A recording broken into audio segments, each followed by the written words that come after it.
Today's day 2 of the calligraphy workshop, so why not we just hop right into it?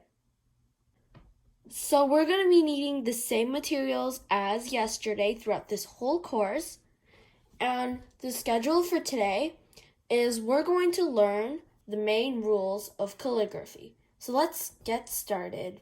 Today we're going to be learning how do you hold a brush pen, or how do you hold your pen while doing calligraphy. So calligraphy is not, let's say I'm going to write the word hi in normal. We write it straight up and down. It's not slanted or anything. But in calligraphy, we tend to write things slanted. That's why we have our guidelines. And our guidelines are diagonal, right? So let me write the word hi in calligraphy. So that's how hi looks in calligraphy. And it's slightly slanted, which is what we want. Because when we do things straight up and down, it doesn't look the best. And that's the special part of calligraphy. So I have my pen here. Let me just open it. So how do I hold it? So I hold my pencil like this. Right? You can see that? Like this. Like straight up and down. But this is the worst way to write calligraphy. In calligraphy, you want to hold it at a 90-degree angle, and your hand should be, and your brush pen should form like a cross, if you know what I mean, with the paper. Okay?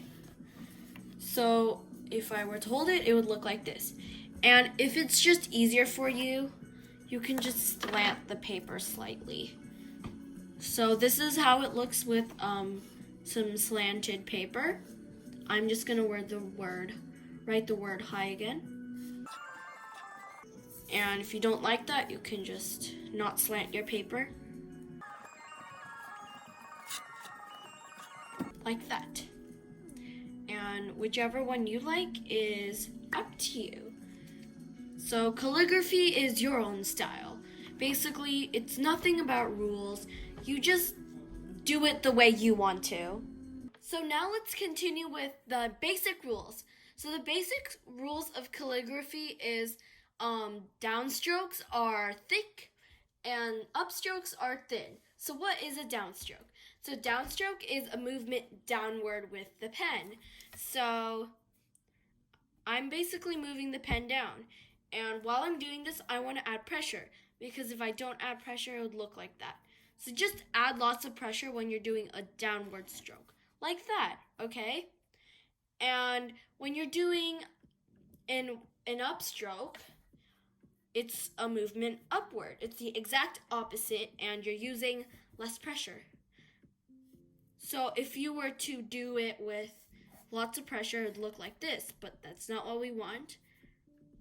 We want it to have a thin line, so like that, right? And these are the two main strokes that you need to know. This is a downstroke and this is an upstroke. These are the main rules for today's lesson, and stay tuned for tomorrow.